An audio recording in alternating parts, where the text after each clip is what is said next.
to Death and Aliens, an in-depth look at horror and sci-fi TV from two friends who vaguely know what they're doing. I'm MK.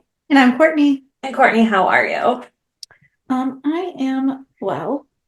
Um, I have just realized that I did not take my trash down. Tomorrow is trash day, so I have to do that in the middle of the night, I guess. Um, but otherwise, I'm Yeah, fine. Dan just got I home. Dan just got home, so I had to close the door. no, Dan, no. Um, yeah, I'm fine. I've been trying to settle into my house more. Rachel and Nick got new couches last week, so I got new couches last week. Um, and so they had this nice love seat that I put one of the couches in my living room next to the couch I normally sit on. Yeah. This love seat here that's in my library. And so now I Nice. have a puzzle table Ooh. and a lounging love seat chair and a little leather chair with an ottoman and two bookshelves and a TV stand that will theoretically have a TV on it at some point.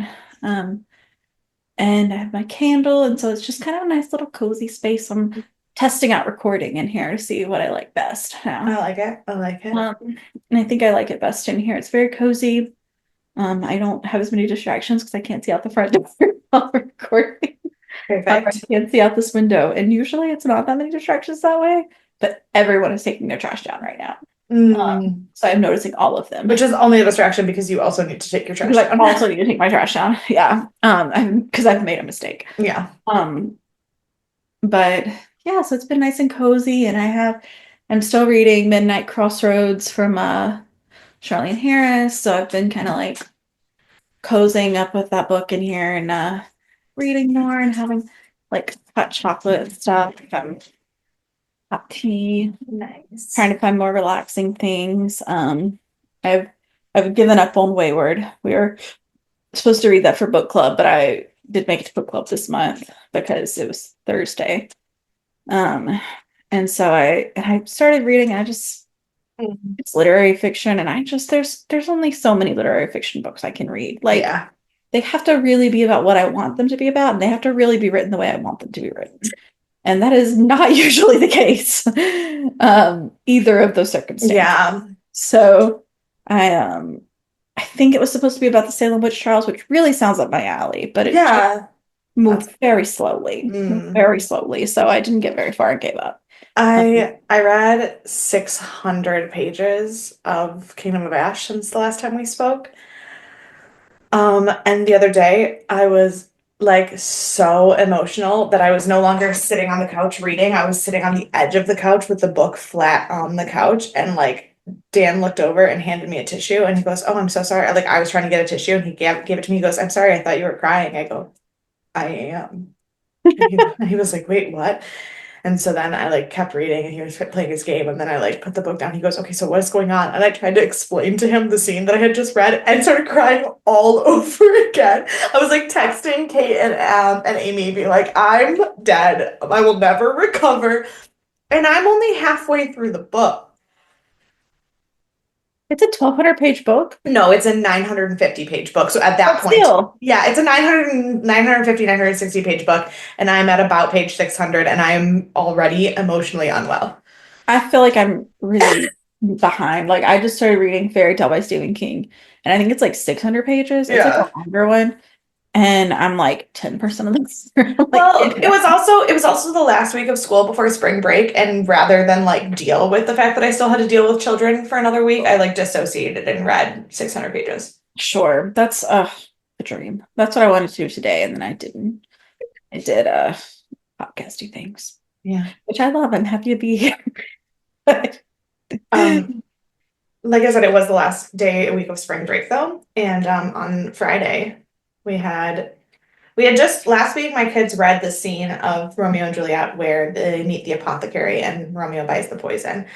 And we talked a lot about it, we wrote about it, we did a bunch of stuff, but I really didn't feel like they understood what an apothecary really was, which is valid because It's not really used anymore. yeah. So we talked a little bit about it, and we had talked about the bubonic plague and medicine and germs and stuff in that time period, and we talked about what it was like during COVID when nobody wanted to go to the hospital because everybody who went to the hospital died. Because all three of them all three of them spent COVID not in this country. Hmm. So like I was like, what was it like for you guys? Like, and we talked a lot about that and everything. And so then we talked about the fact that like medicine, food, cleaning products, everything that they got made was made from plants. And so we talked about the apothecary and we took our quiz for that scene on Thursday and Friday was the last day of school. I was like, I'm not going to read the next scene and start the next like section the day before break. That's dumb. So instead we played apothecary and I brought in like little cups and everything and some Sprite and some water and some different Mio flavors and they had to like make their own quote unquote poison. And the assignment was they had to write directions so that other people could then recreate it. And it was a really good like language lesson too because we talked about why were your directions not good to follow? Like why were these directions like whatever. But remember when I was telling you that my friends have too much genes? I really shouldn't talk because I went to the store to buy Neos and I was like, I don't know what flavors I wanted to get. And I wanted them to have the ability to make something that didn't taste good if they like. Right. Combine So, them. so I came to school with 17 Mio flavors for them to choose I from. didn't even know there were 17 Mio flavors. And then, but I did this on my lunch break. So then I get home and Dan goes, "How did the apothecary go?" And he goes, "Do we have leftover Mio? Because we use it here." And I go, "Do we?" And I started pulling them out of the bag. And he was like, "Did you just spend $100 on Mio?" I said, "Only 50."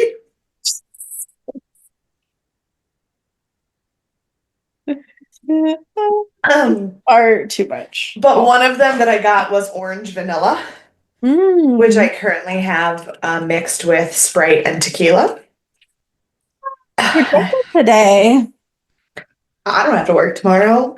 Ugh, I do. Yes, so this is Jose Cuervo Silver with Sprite and Mio Orange Vanilla, and it is fucking delicious. I don't love orange vanilla, so I don't What? like it. I'm sorry. What? I'm sorry. What did a creamsicle ever do to you, bitch? I don't mind the popsicle version, but I don't really like the drink version. Mm, Like it's just not my favorite. whatever. It's fine. To be fair, your favorite drinks I can't drink because they give me migraines, so it doesn't matter. We can't share drinks. It's fine. No. Except for when we do, and then neither of us is happy. Yeah. Yeah. Good times. Good times are had by all. Always, every time. So, what kind of words of joy and wisdom can you give me? Since clearly drinking on a Monday night tells you where I'm at. I was really trying to figure out what you were about to say with your words there. Um, but I'm glad we made it through. No, my only story was I was going to share for my how I'm doing is my apothecary story because I got. I did read a book called The Apothecary. I think it was Sarah Pekkanen. No, I like Sarah Pekkanen usually. I don't remember who wrote it. I didn't like it though. It was Mhm. really popular. I'm like, and so I got it with the book of the month, and I got really stoked Mm. about it and really didn't care for it. I hate when books that are popular are just not good. Well, that's like, did you ever read The Guest List by Lisa Foley? No. I really wanted to like it because it was like the popular thriller of the year. Mm. And I was like, okay. I finally read it and it fell flat. I've heard her Paris apartment book is better. And the Mm. person was like, you figured out how it went. It was very similar to like, um, what is it called? Seven Strangers or something, the one that actually became a TV show on Hulu. Mm. Oh yeah, yeah, yeah. And Speaking of thrillers that were done pretty well, though, did you ever watch A Simple Favor? mhm, Okay, I the really second like. one coming out. Yes, Mhm. I really liked it. The first one. I was really Yeah. excited about the second one, but also like I don't feel like I can watch it purely for like supporting Blake Lively I reasons. And know, it's but like really upsetting because I want to support Anna Kendrick and Anna Jamie Lee Kendrick. Curtis, and it looks so good. And I don't think they're supporting Blake Lively though. No, they're not. I think They're they're all not. looped into a contract, so it's not their I fault. know. Did you see? Have you watched any of the like red carpet? Yes. Yes. I'm so upset about it. Yeah. This episode of the podcast will be coming out. Well, I have it written down. on May, no, April 27th. So the movie will be coming out this weekend coming up from 1 week because it comes out on May 1st Mhm. on Prime. So But you know what else comes out on May 8th? That is exciting and has no bad connotations as far as I know. The finally the new season of oh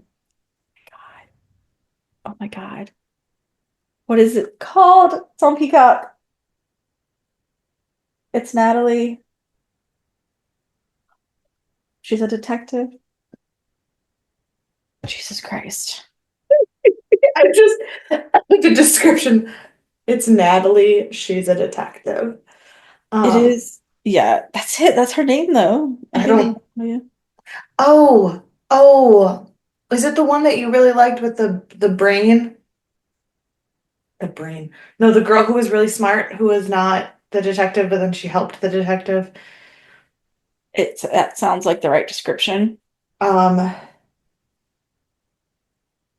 Oh my gosh, why can I not think of it? Peacock release.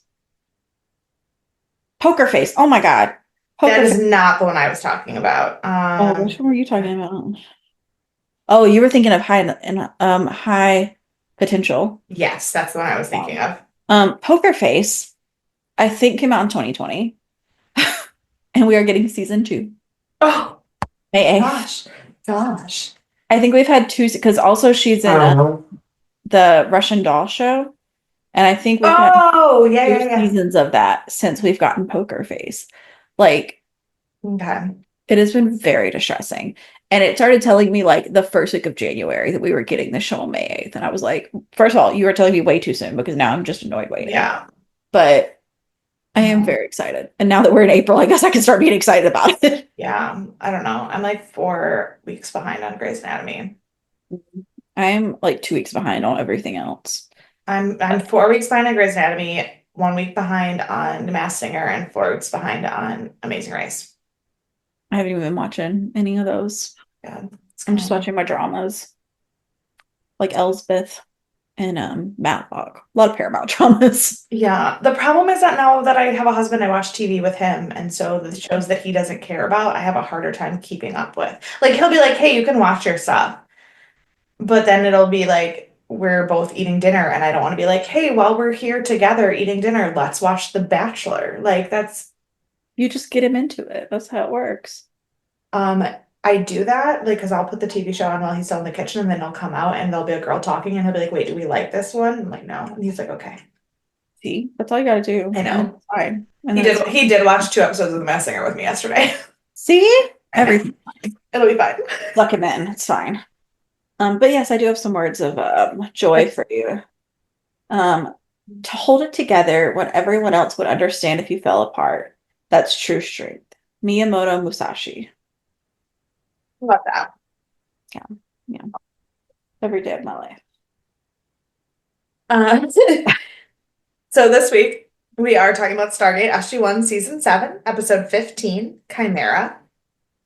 Um, It was called Chimera. yes. For sure, never know the name of episodes that we watch. Well, sometimes they have something to do with the episode, and sometimes they kind of don't. Yeah.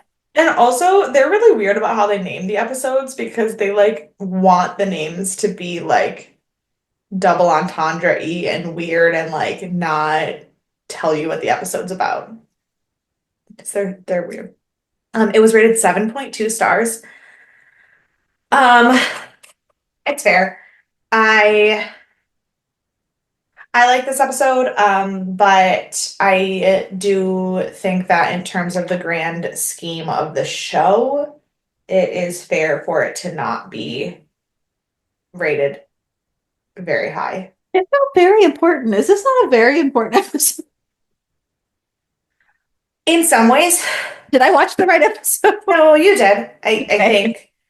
I think. We'll find out. We'll find out. It came out on Friday, January 30th, 2004. Um, the same song and book. We're still number one. We're still Outcast and Da Vinci Code. The top movie was You Got Served, which I have never seen, but I do know it's the dance movie with Omarion. That's that's what I got. Sure, I saw it because I was Yeah. real into all the dance movies at that time because it was Yeah. fun. And then of course Bring It On and we had Drumline. Like I think that was all kind of same Ugh, times. yeah. Um, I have two pieces of news from that day. One, because it kind of has to do with things that we talk about on the podcast outside of the show. And one, just because it's very weird and random. The one, have you ever heard of the German cannibal Armin Meiwes? No. Okay. I started reading the Wikipedia and learned that I definitely have at least heard one or two like true crime podcasts about this guy. But it's a more because it's a more recent thing. It was this guy in Germany who like got super weirdly obsessed with like reading books about Jeffrey Dahmer and other cannibals and then like met a guy online in an online chat room and like asked him if he could come to his house and let him eat him. Mhm. So, and when I got to the online chat room part, I go, "Oh, I definitely have heard of Yep, this story." I definitely have. Um, but this was the day that he was sentenced to prison for 8 years. Here's my issue. And here's why. He was Mhm. only sentenced for 8 years because he was not accused of murder. He did not get charged with murder. He got Right. charged with manslaughter because he wasn't trying to kill Bertrand. He was I trying did to die. eat him. This is And still but the guy died and it wasn't part of the plan. right. So he only got charged with manslaughter. So he only went to prison for 8 years. This was 11 years ago. So this man is not in prison anymore. The thing, he wasn't trying to kill anyone. And he was doing everything under consent, and you cannot That's consent to murder true. or suicide. So, like, that's fine. He That's, was doing yeah. manslaughter, yes. Yeah. But like, I don't love it. Right. But I'm not gonna put you in jail for 10 years for eating a part of someone that they allowed you to eat.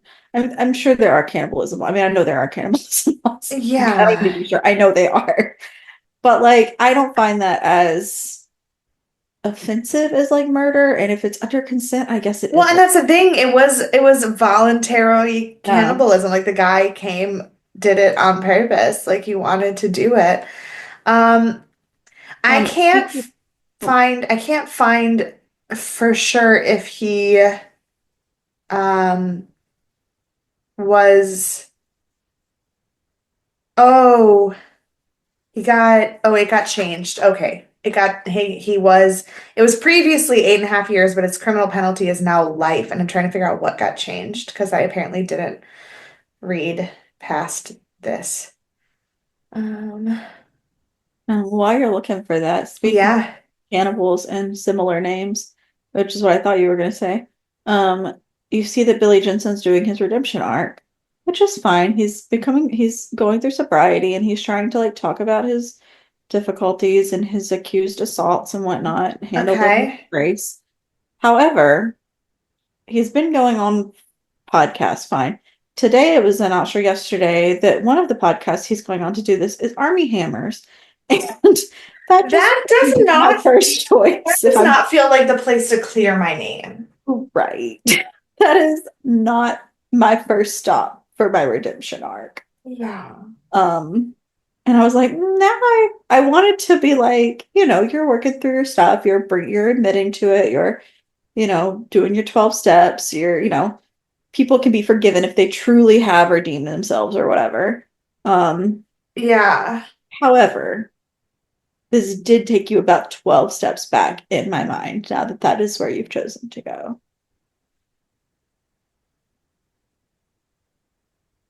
I mean, I've never been charged with cannibalism No, he has anyway, so not. this was We all just along. talk about it a lot. In 2005, the German federal court ordered a retrial when prosecutors appealed the sentence because they said he should have been convicted for murder because there was more than one victim. After he was arrested, they found 430 different people that he had contacted online, and four of them died as part of his slaughtered group. Well, okay. Um, and so his retrial began in um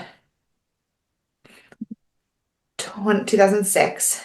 Mhm. Um, as of 2020, this is Germany is a fucking place. As of 2020, Mewis has been allowed to go outside of prison for supervised excursions in disguise around town in a different state. They do this all the time in all the other countries that aren't ours. This is very common.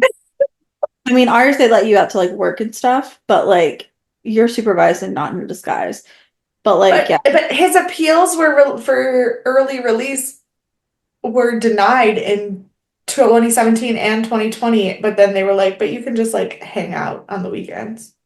yeah, they let you do that in some places. It's so wild. It's like maybe I should go to prison there. Right. Like, Um, yeah, cannibals, man. The other thing that I have for on that day is that David Bradley, who was the inventor of the Control Alt Delete keystroke, retired good. from IBM. Good for him. Hope he's well. I didn't even think about the fact that someone would have had to invent Control Alt Good Delete. either. It's just like a coding situation though, right? Like, Right, yeah, but like he's the one who designed that keystroke. oh, good for him. I like Yeah. him. Yeah. So thanks, David Bradley. Um, this episode was directed by William Waring, who we have talked about. This is his third episode, but he's only done like one per season for the last couple seasons. I like So how you would take a pause every time you know I'm gonna be like, have we talked about them? And you skip for a second to see what I'm gonna say. yeah, like what your reaction is. I'm like, no, Yeah. I know. I literally, as I wrote his name, I go, let me double check how long it's been since his last episode because I know Courtney's gonna be like, what? So Um, what? when is his last His episode? last episode was mid-season 6, so it's been a while. Oh, well, like not that long. We're in season 7. So like a season. Yeah, but like that's like 25 episodes ago. Um, the story was by Robert C. Cooper, and the teleplay was by Damian Kindler, and the editing was by Eric Hill. The guest star. The guest star for this episode was David DeLuise. He is known for, okay, this is what's really weird to me. This is what IMDb says he's known for is Prep and Landing, Wizards of Waverly Place the movie, and Pup Star. IMDb. We need to have a talk. We need to have a talk. Obviously, he is the dad of Wizards of Waverly Place. That's where we all know him from. But he is also the youngest of the three DeLuise brothers. I realized he was a DeLuise. He sure is. He's the youngest. In true DeLuise fashion, one of the other roles you may know him from is from when he played his brother Michael's brother on Gilmore Girls. He was TJ's brother. He I don't really have a lot to say about his like past life and family situation because we've now talked about all four of the DeLuise men in this podcast. I literally just wrote because duh. He is dyslexic, and outside of acting, he has also worked in carpentry. And he has a podcast where he called Wizards of Waverly Pod that he does with Jennifer Stone, where he talks about Wizards of Waverly Place. I love him so much. And this isn't the trivia, but he is now officially makes all four of the DeLuise men stars of Stargate. So the baby. He's the baby. He's also definitely the most handsome of the three DeLuise brothers. For sure. My God. For sure. So the episode starts with a previously on, and it gives us three different past stories that are going to be important for the story. We have the idea of Sarah being taken over by Osiris. We have the lovely flashback of Sam crying to her dad about never having love in Grace. So we just watched this. Like we did not need to remind me that quickly. And then we have the flashback about Jonas and Daniel finding the tablet and discovering that there is a lost city somewhere for real, for real. Right. So this is all a lot. Like all of these things are very big. Yes. But it's like, but I appreciate that they were like, hey, we're going to have a kind of wild episode. These are the three stories you have to remember. If you remember these three stories, you'll be fine. If you didn't remember these three stories, this episode gonna suck. I will say, I never remember anything, and I did Yeah, remember those episodes. So like probably everyone else in the world has also remembered them. probably, but you can also forget everything else though. Like it's like here's the three things you have to remember. If you don't remember anything else, you're still okay. So we start with Daniel in what I originally thought was his apartment. We figure out that it's actually his office in Chicago. But it didn't make sense to me that he would be in his office in Chicago because when it starts, it is not clear that it is a dream. Right. Right. But Daniel is at home or work going through artifacts, making notes when Sarah appears and starts helping him with his research. But like he recognizes her, but like in a very confused way, which of course makes sense because we're like, that's weird. She's not Sarah. She's cool. But it doesn't Right. feel like he is fully cognizant of that in that moment. I thought Um, it was a flashback, but then they were talking about like tablet and stuff, and so I was like, I don't really know what's well, happening yeah, here. at first, so when she first appears and she's just like telling him about what he's reading or whatever, it almost feels like he's like also hallucinating. Hmm. Because we just had a whole episode about hallucinations. Sure.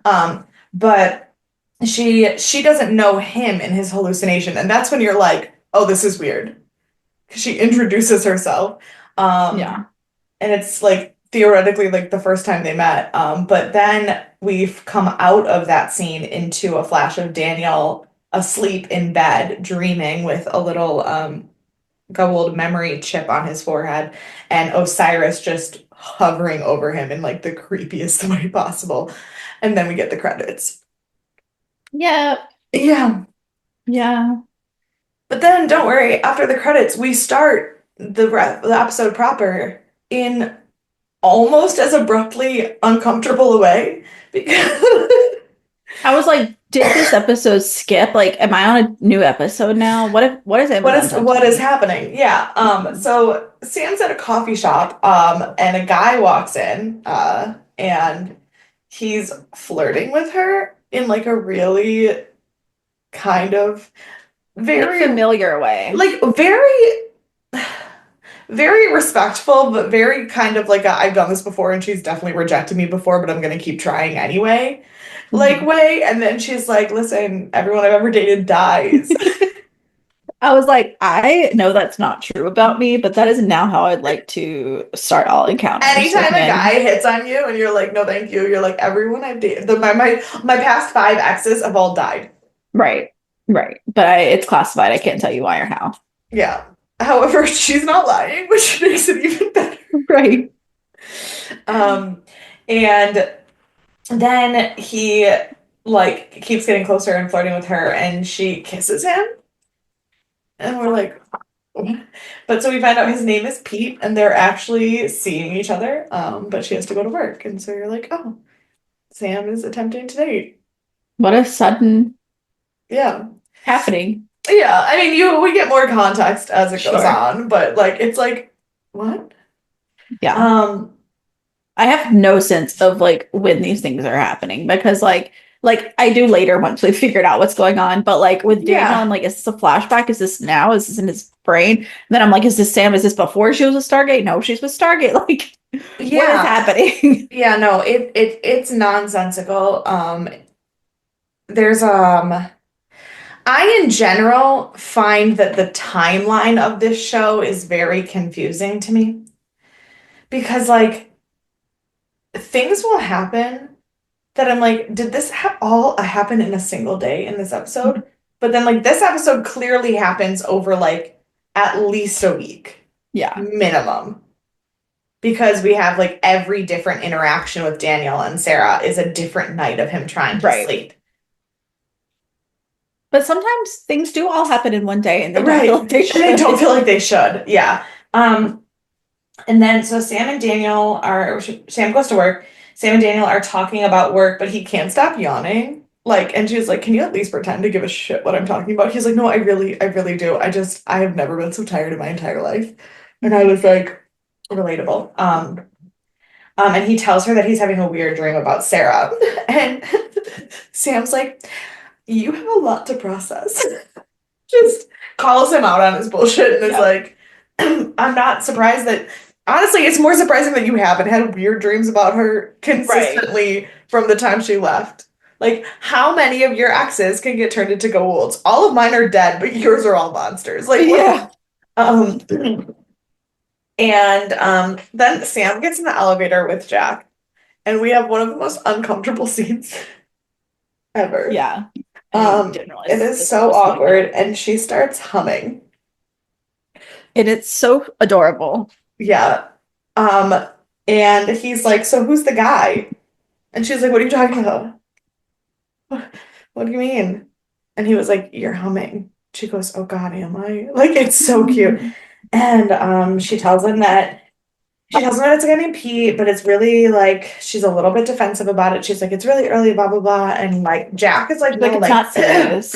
yeah." And Jack's like, "Honestly, like I'm just happy that you're happy about something that isn't Quarks."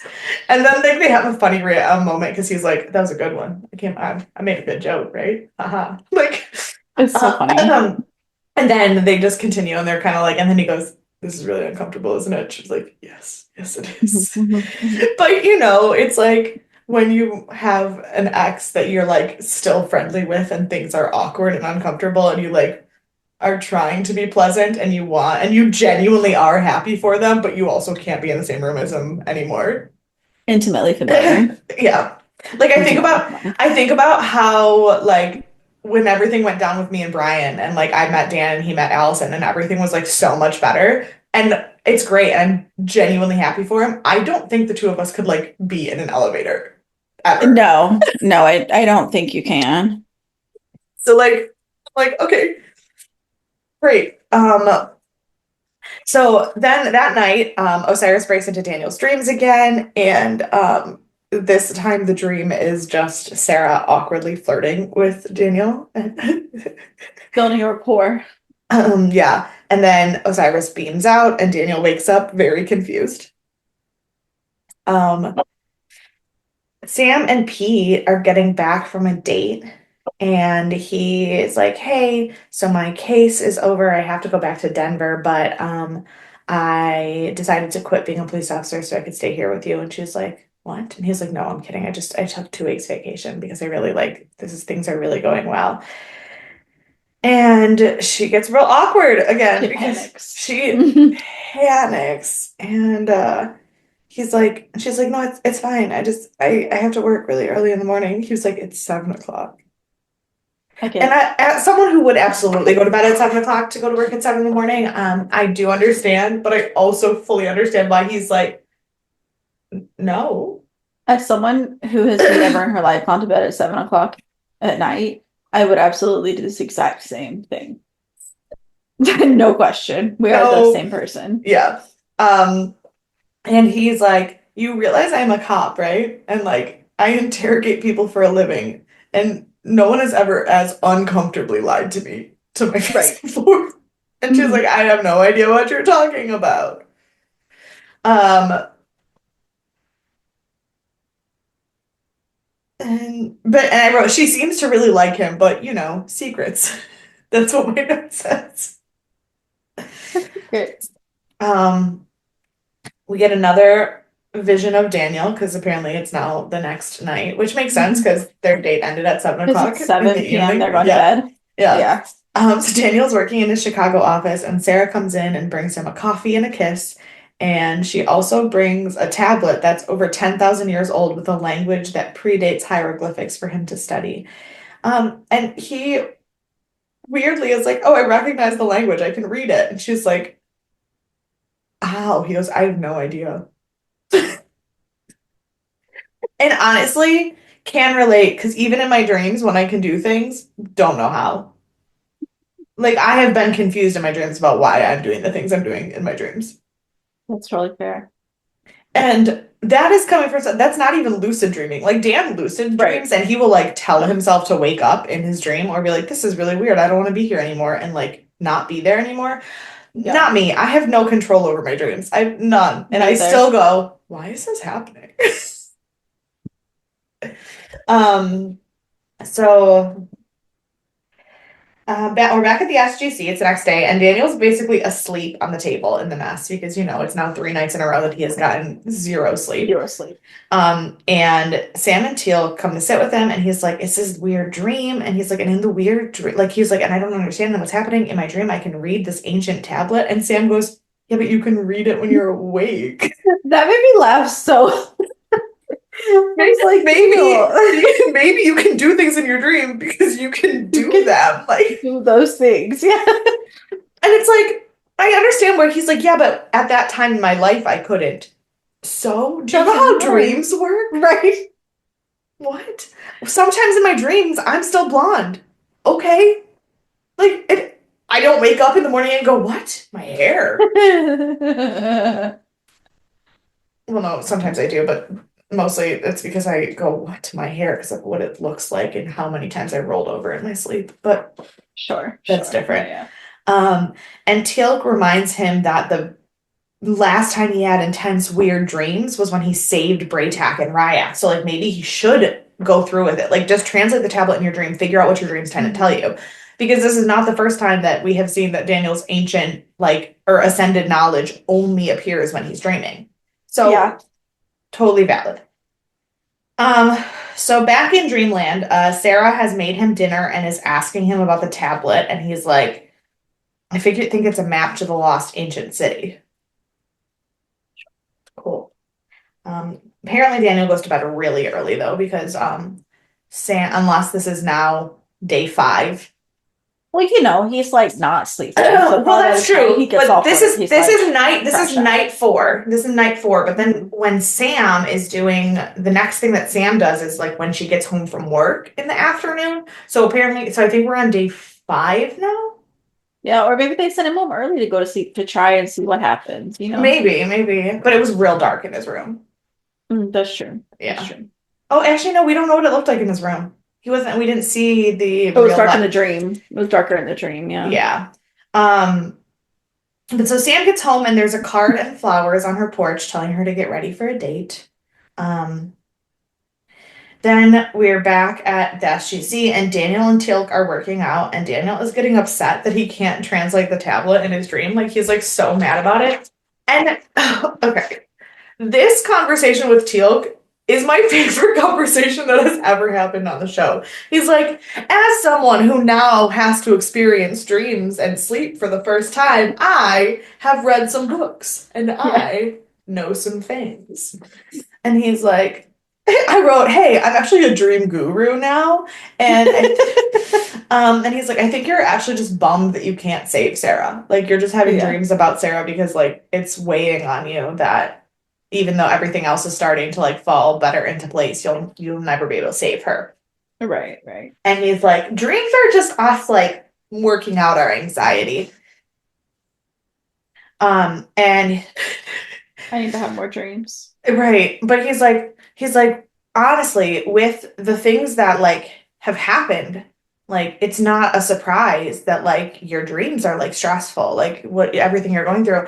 And Daniel goes, if that's true, why have I been able to sleep for years before this? And Dale's like, I honestly don't know how you ever did. And I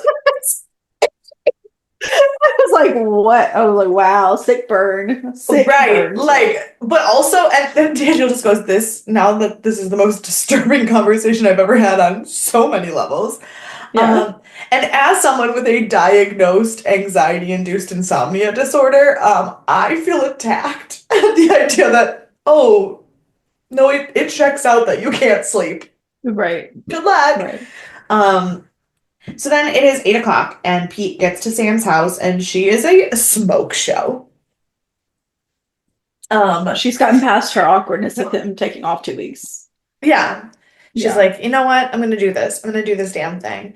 And he takes her to like a big band dance club where they are the youngest ones by at least 20 years.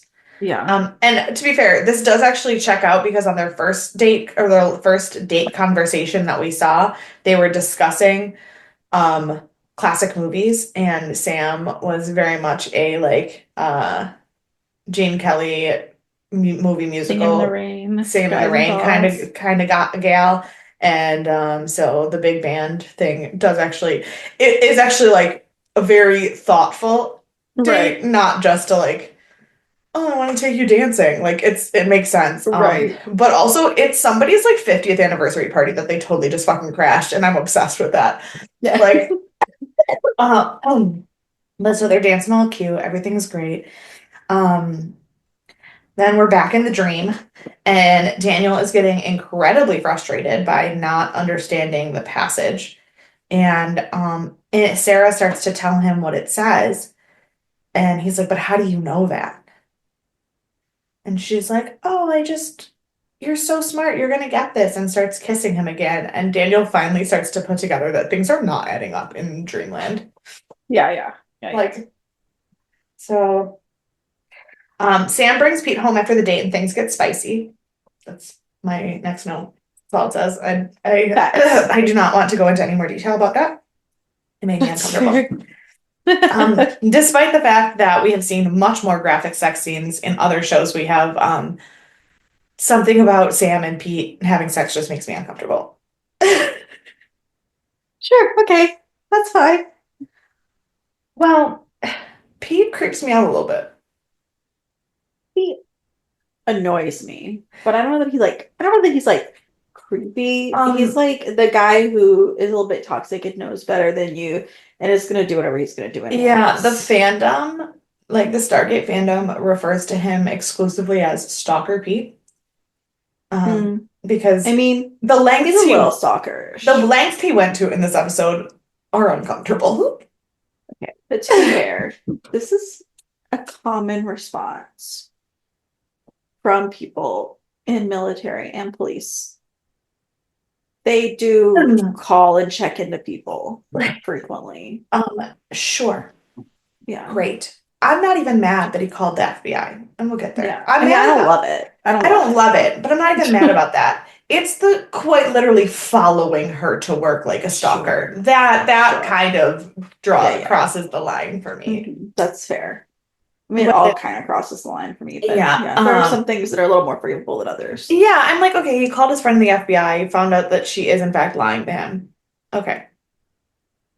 Well, she didn't like technically lie to him. She did say she had classified information. She That's couldn't tell him true. everything. That's true. But okay. So anyway, before we get to his reaction and flying off the handle, it's morning after their escapades, and they're talking about why Pete became a cop, and everything's really sweet, and he's like talking about the guy who like saved him and blah blah blah, and Sam's like, and he's like, it's really hard. My ex-wife like didn't get that like being a cop is more than just a job to me, blah blah. She's like, no, I understand. He goes, do you? Like, you look at a telescope all day.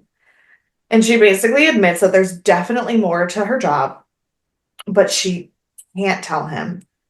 And she wishes she could, but it's not A, it's her career on the line, but B, it's also his life. Like it is dangerous. And I And will say, he shouldn't push her, but also she shouldn't have said that. She should just let him think. no, okay, and I understand that. I do, but at the same time, shame on him for like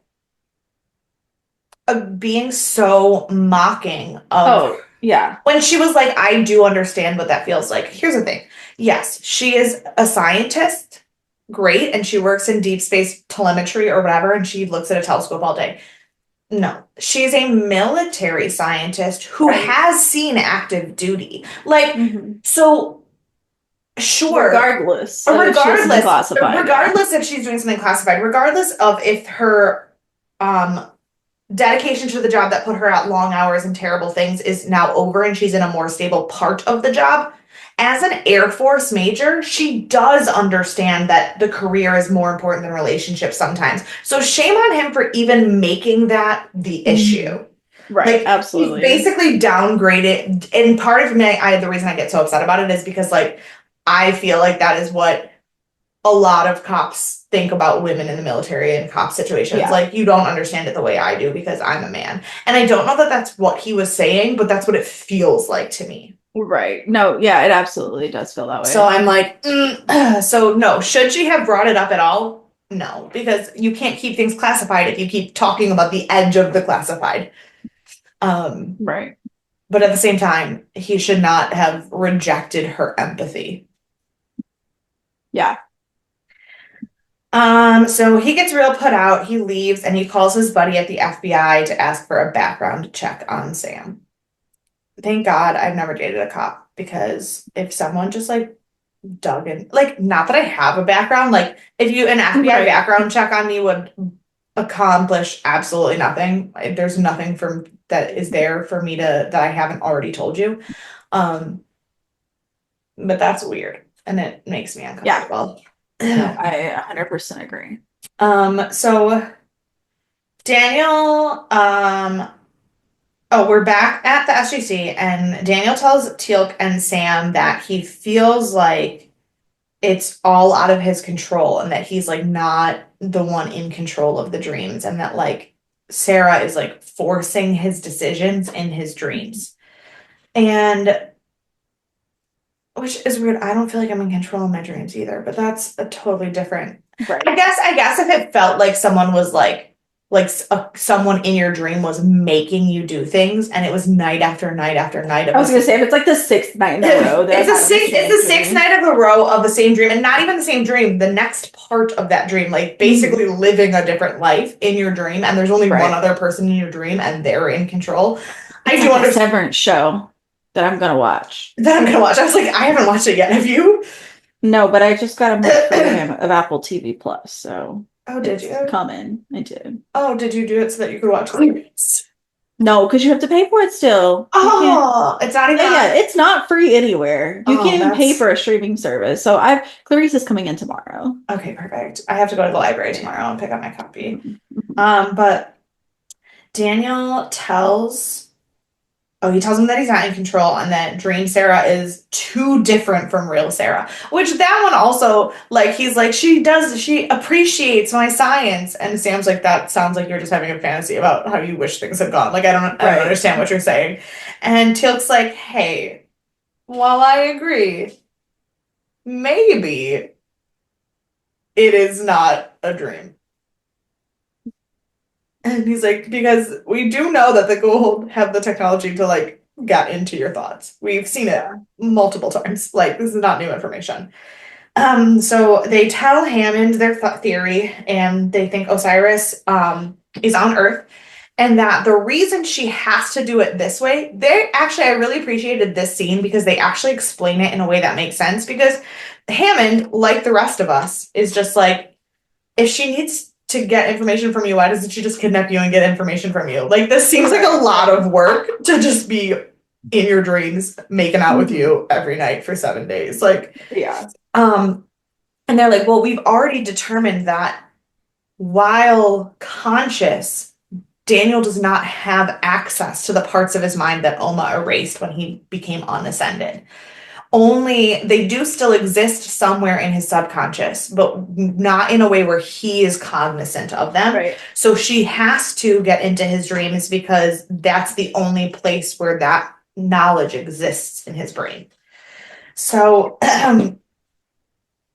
so Daniel's like, okay, maybe though, but like maybe this is the actual map to the lost city, and we need that information. So maybe we should let her into my dream for long enough to figure it out and then catch her. Jack asks the obvious questions about how in the fuck the rest of us are supposed to know what she's determined in his dream. Because we can't just like let her leave with the map to the lost city. Not gonna work. And so they figure out how they're gonna do this. Then we flash back to Agent Faraday, who calls Pete and tells him to back off on Sam. He goes, the level of classified that her like dossier is not somebody I would mess with. And he's like, it's fine. I'm not dating her or anything. Faraday's like, sure, you're not. Cool, buddy. Like, yeah, that's exactly what you're calling about someone who doesn't live near you. Right. And to work on a case that you've already closed. That you think the FBI can't figure out that you've already closed the case. You just took off for 2 weeks. Everyone knows you're on leave. Yeah. Dumb. So Pete follows Sam, and this is where I lose my mind. Because he just like, This is the worst, yeah. this is the worst. Like, she gets in her car to drive to work, and he's like, I don't believe you. Sir, she's in the military.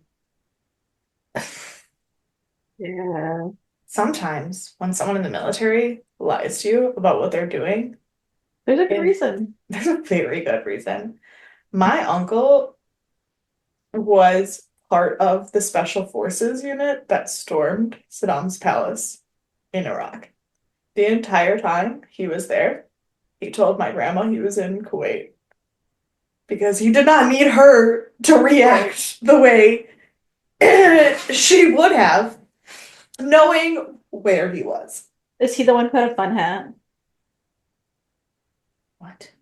And there's someone in your family who's in a military branch that had a fun hat. Yes. Yes, that And is that's him. yes. Okay. Yeah, because he was it's the jump he was in the army, but he was a jumper, like he jumped out of planes, and Mhm. they have a fancy little hat that I love. Also very impressive that he broke into Saddam, but I just was thinking about the hat, so my reaction was a little muted. Sorry about that. Yeah. So Sam like tries to call Pete and give him the heads up that she's gonna not be coming home to see or seeing him that day because, you know, she's an active military personnel. So like even if she is just looking at telescopes, sometimes she's not gonna come home on the hour that she's supposed to come home. Sorry, not sorry. And also, like, when your job is more than a job, you want to stay there because you love it. Yeah. And so she tries to call him, but he doesn't answer. And then and the team is prepping for the stakeout, and what they're going to do to get Osiris. Sam has some weird frequency jammer that will stop her from being able to beam out with the Asgard tech, and Teal'c's getting donuts. It looks like a really wavy Nerf dart. Yeah. They also have a tranquilizer because we figured out based on the Keel or soldiers that the tranks will go through those shields. So Mhm. and so they're getting it all prepped and they're getting it all ready. And Jack asks about Pete. And this moment was like actually really sad because like it's the reality of their lives. And she's like, you know how she's like, usually it just doesn't work out because they could never handle the truth. And he's like, yeah, usually. And she's like, I think this one could have. So that's but it also like it's like a if it had just ended there, if like Pete had not been in the rest of the episode and it just ended there, it would be kind of like a see dad, this is why I don't date. Like um so my next note says SG-1 staking out Daniel and Pete is staking out Sam because we're all just like Mhm. doing really well right now. Right. Osiris beams in, they activate the frequency jammer. Teal'c and Jack go in, but then morning comes and they're still there because Dream Daniel is still fighting with Osiris or with Sarah. Um, now this is an important detail that will be important in the future that was very much kind of swept under the rug because they don't understand it yet. But I want to make sure that you understand that it was important. Daniel cannot figure out this map, but what he But has figured out are 7 symbols. yeah. Yeah. Is it like the code for the gate? Gate addresses are 6 symbols. Oh, right, because it adds one for Atlantis, right? Is that right? Yeah. Didn't you tell me that at some point in time? I did. And Okay. they will obviously because we are headed toward Atlantis at the end of the season. The Yeah, it's seventh, the end of this season, right? yeah, yes. Ah, The 7th symbol indicates a different galaxy. Yes. right. But so Daniel thinks he doesn't understand this because he has 7 symbols, and up to this point, they do not recognize 7 symbols as a gate address. Mhm. So Daniel has solved the map, he just doesn't think he has. Right. Um, and so he's like telling Sarah he doesn't know what's going on. He's like yelling at her, and Osiris gets upset and basically is like, cool, too bad. and starts to like actually try to kill Daniel because she's like, well, I got everything I needed from you. She Yeah. recognizes that Teal'c and Jack are there. They're moving in, and she tries to beam out, but she can't. And so she knocks Jack out. And she heads outside and also knocks Teal'c out. And she's like, move, bitch, get out the way. Um, and once she gets outside, she and Sam get into a firefight battle. But Pete just pops around the side of the truck and is like, Sam, what are you doing here? No, what are you doing here? Right. She's doing her job. She told you she was going to work. Yeah. Osiris blows up the truck. And Jack tranks her from behind. So we finally have Osiris knocked out. Pete has been hit. He's bleeding. And he is like, hey, what happened? My bad. He's like, can you explain to me what just happened? And Sam's like, if you live, I promise I will tell you what's going on.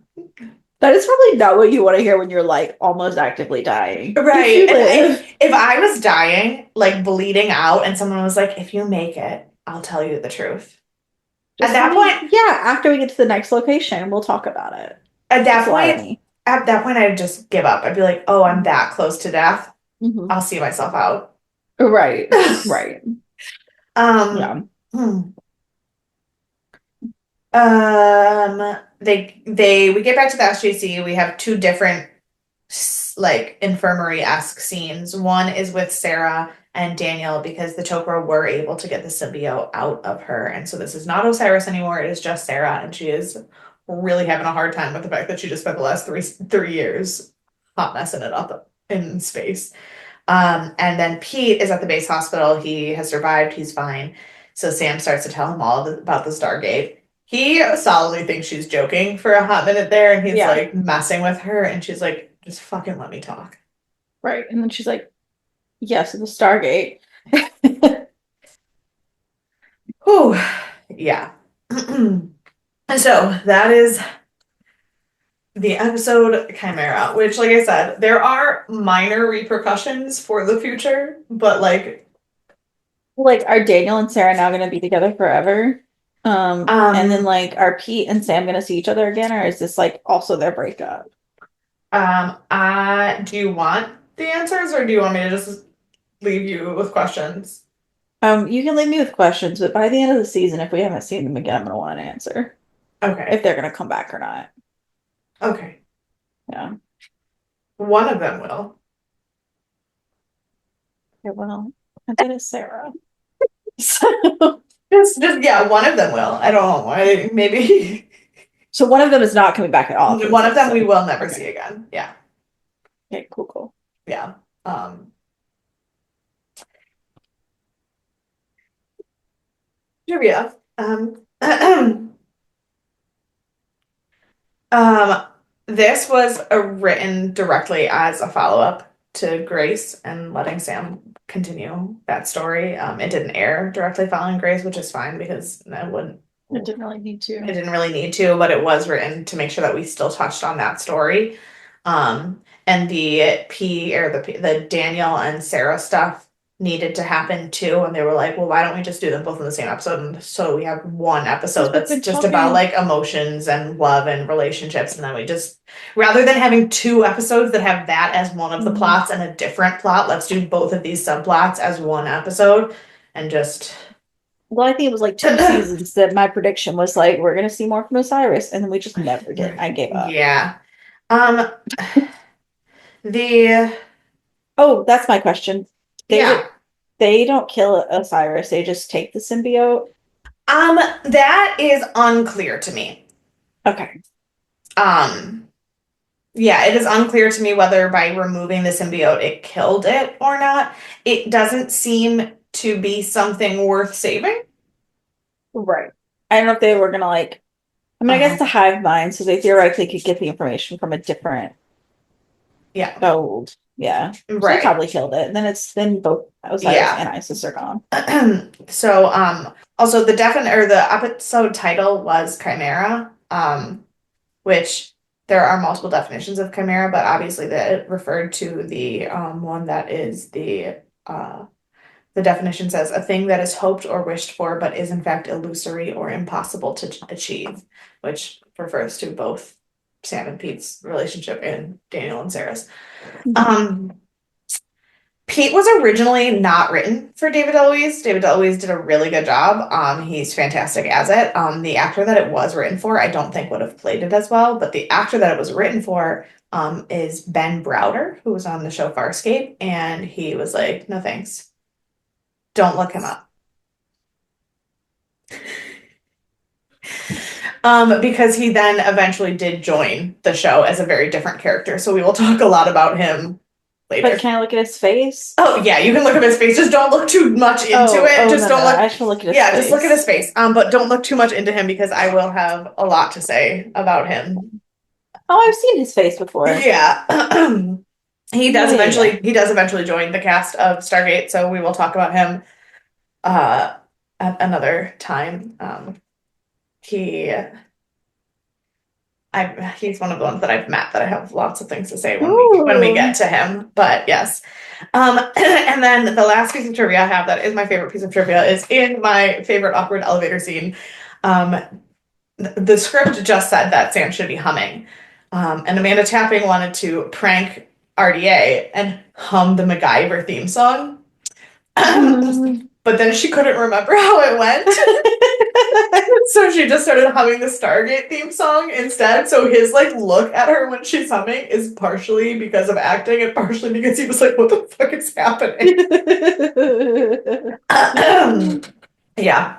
But she was like, I literally just could not remember what the MacGyver theme song sounded like, so I just did the Stargate one because it was the only song I could think of. That's so funny. Which is so funny because honestly, the Stargate theme song, not a very I'm happy in love, like right. So she's like, and it's like that is not the song you would hum if you were feeling like floaty on air. It's very silly. Yeah, so that is my trivia.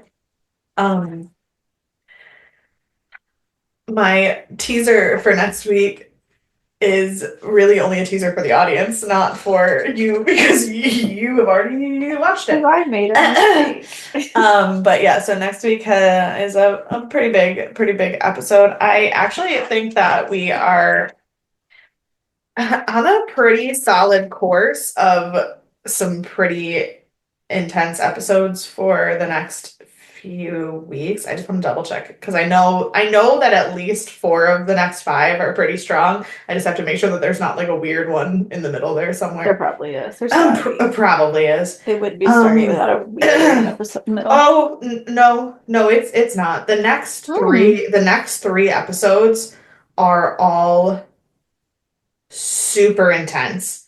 Then we have 2 that are a little weaker, and then the final 2 are crazy. So yeah, 5 of the next 7, like so of the last 7 episodes of the season, 5 of them are really intense. So I can't wait. Yeah. Who do you want to punch? I think I want to punch Pete. I probably should punch Osiris, but like he just got like so annoying in that like when he started calling asking about her and not listening to her. Yeah. Like you don't even know her. It's not like you've been first of all, if someone does what's classified and you're like, I can't trust you, you've known her for 5 minutes. Like and like yes. Also, you're friends with her brother. Right. You know her through her brother. Her brother gave you information on her and her on you and vice versa. This is not like a blind date. This is someone that you were set up with. And if her brother doesn't know more about what she does, you think after one night in the sack you're going to get more information? Yeah. No sirree, Bob. No, sir. Yeah, that would have been my answer as well to punch would have been Pete, but because you picked Pete, I will pick Osiris because she is also terrible. Who is your MVP? I think I'm gonna go with Sam. Mainly because I love her. I really like Toke this episode too, but I think I'm gonna go with Sam. That's fair. I am gonna go with Teal'c because he was the only one that was like, hey, maybe. I mean, he's the only helpful one this episode. Yeah, I did really like Jack's conversations with Sam and like his Mhm. being like, hey, I'm okay. Are you okay? Because I'm okay. Um, but but yeah. I'm gonna go with Teal'c because he was like, mostly because of his conversation about with Daniel about About what dreams. dreams. I would go to that guru. Yeah. All right. Well, if you have any thoughts, theories, questions, concerns, well wishes for us as we journey into the end of season 7, which is a journey, um, please email us at deafandaliens@gmail.com or follow us on all of the social media at Deaf and Aliens. You can follow me everywhere at EMKAY_superstar. And you can find me at CE Cloud 13. With that, we will see you for our wrap up of Silent, not a wrap up, our review of Silence of the Lambs. Yep, that's next. That's the That's the one that's next one. happening. Yep. Yes, correct. Bye. Bye.